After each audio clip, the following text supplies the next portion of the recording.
Oshinoko chapter 141 is here, and we have an intense chapter that sees Ai confront Airi about Hikaru, a huge issue in the industry is discussed, and the build up to the Ruby X Aqua scene that we all knew was coming. Now in the last chapter we saw more into Hikaru and Ai's past, where we saw Ai reveal that she knew that Hikaru had been lying to her the whole time because she was the same as him. The chapter looked into the dark situation going on with him and Airi, and we pick up right there. Chapter 141 starts right into the action as we see that straight after Ai's conversation with Hikaru, she goes straight to see Airi. Airi here is cold, defensive, and she's ready to snap back at Ai. Airi says, "So what? This is free love. Mind your own business." She says, "Hikaru came to me of his own free will. He thinks and acts on his own. Am I wrong?" We see Airi is basically saying that it takes two to tango. She wasn't controlling him and it was his decision as much as it was hers. And from the picture we've witnessed so far, that really doesn't seem to be the case. However, we don't really know what Hikaru was really like here. Perhaps he's been playing everyone the whole time.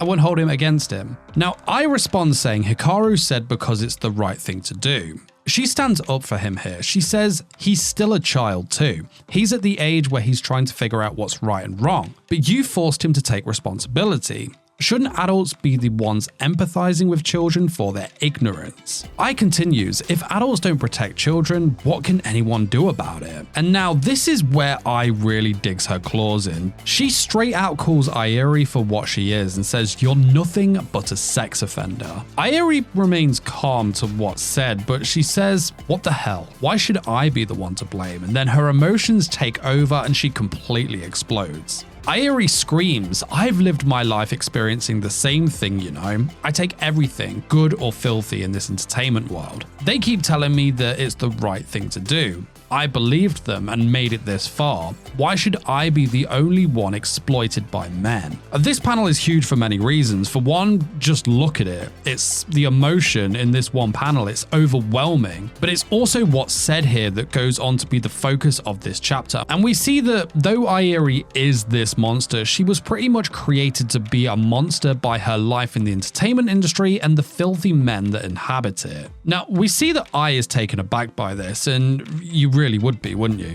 Airi continues saying that she really loves Hikaru and that she has been kind to him. She says that his experience is 100 times better than hers. And I've got to say that Frill is absolutely killing it as Airi here. She has really brought her to life, and all the pain, frustration, and hurt is something we can see or almost feel when we're going over her panels. And there's also some more Frill panels later which deserve credit, but we'll get there, and it's awesome. We then shift from this scene to Akane and Memcho reading through the script and discussing this reveal about Airi acting out the way she did with Hikaru because she herself was a victim of it. Now, they understand her feelings and the chain reaction these events create, but agree that making a move on children, now that's too far. Akane says that it should never happen, and rightly so. No matter how much you've been hurt and made to feel like this behavior is the norm, there are still lines. Just because it happened to you doesn't make it right to do it to another, especially to a child. No matter how hurt you've been, there is and always will be a line you do not cross. Now, Miyako is with the girls and she drops her wisdom. She says there are many cases where victims have turned into offenders. Many of them think that if their dignity was taken away by sex, then the only way to get it back is then through sex. She tells the girls that the industry has always been corrupt. Back in the Showa era of Japan, the entertainment industry and crime syndicates were actually deeply connected, and many of the famous actresses became mistresses of the gang leaders. And she says it was still the same 20 years ago when Airi was still active in the industry. We're told that there were many agencies that invited young and naive celebrities, even minors, to drink with important people and were encouraged to use women for business. Miyako says it was really messed up back then, and Memcho says that we live in a better era now with fewer agencies like that around. Akane agrees and adds, and I think or hope sarcastically here. She says it's nice that all we have to do now is rush over and play hostess to old men when the producer calls, even if it's late at night, right? And Memcho says it best here. She's like, huh? You call that an improvement? And I completely agree with Memcho, man. That's like, yeah, that's not an improvement. Miyako talks about the chain reaction. She says that the ones who lived in that era are now doing the same thing that happened to them to the next generation. Even now, men still make young women gather around them. They, as individuals, are acting how these agencies used to.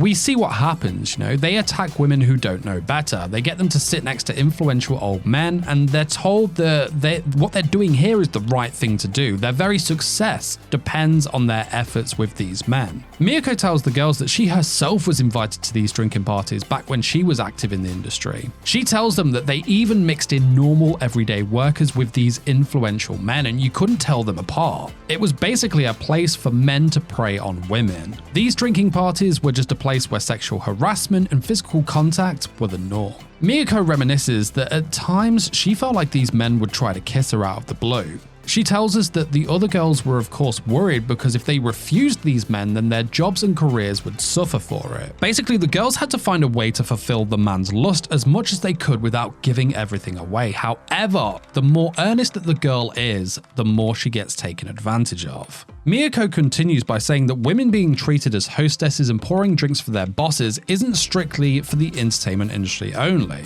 It was basically a part of culture. Women are brought up with the mindset that they should do this. However, when it comes to the entertainment industry, well, they take this notion and act out on it in the most wicked and evil of ways. In the entertainment industry, the looks and sex appeal of these women are all that matter to the men. Women are used for their beauty and for sex, and above all, their ability to say no is taken away from them. Because if they say no, then their dreams and all their hard work they've put into achieving them, as well as any success they have managed to attain so far, it will all be gone. But the question is, how far will the woman go to remain right? We then see Taiki with these intense eyes. He joins the conversation saying that he of course lost his mother and father to all of this, which is what we are currently witnessing in the movie scenes. Akane kind of bursts his moody bubble though, as she says, "But don't you like bars and nightclubs?" Taiki goes on to a funny rant here, which lightens the chapter in a much needed way. He says, modern people have holes in their hearts that can only be filled with booze, There are nights when they just want girls to smile at them, and then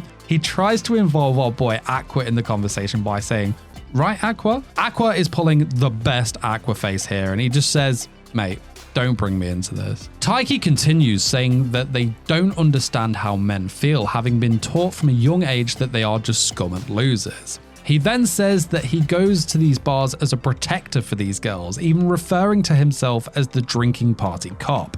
But Akane shoots him down a second time, saying that she bets he just wants these girls to think well of him. Interestingly, his tone completely changes to a more serious one as he says, "Well, in this day and age, you can protect yourself by not going to drinking parties if you're invited by suspicious people. And I haven't heard much about that where I've worked over the last decade, so I think things have gotten a lot better. But still, there's darkness in this world." Everyone stares at him because of the huge shift in mood, and he says to them, "Just don't forget that." Damn, this has really been one deep and moody chapter, but we are thoroughly rewarded at the end as a half-naked Frill walks in saying, "Good job, girls." Kana and Ruby are shocked, and I've got to say I love seeing these two together again, by the way. Ruby says, "Whoa, you scared us?" And Kana comes out with this classic Kana kind of line saying, I thought a slut had just entered the room." Kana asks Frill if she's comfortable with sex scenes, and Frill said that she told them that she wanted to honor reality when portraying Airi for this movie. Kana here is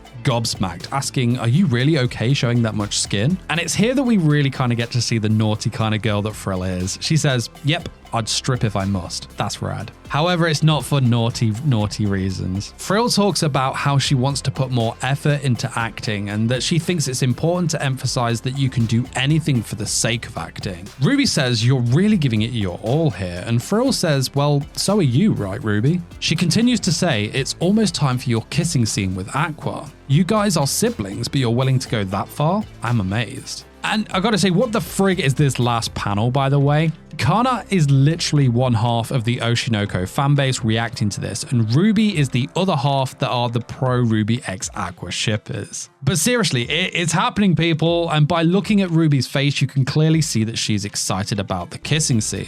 She can't wait, but she's drawn in a way where she's emotionally looking forward to it. The sibling jokes aside, I think that moment is going to be a lot more interesting than the memes, but frig man, the memes will be great. A lot of stuff to unpack in this one. Please let me know your thoughts of this chapter in the comment section below. And while you wait for the next video to drop, why not check out this video where I talk about how we were all wrong about the true Ai Hoshino. But guys, that is it from me. I'll see you soon with some more. Till then, you take care. Peace, peace.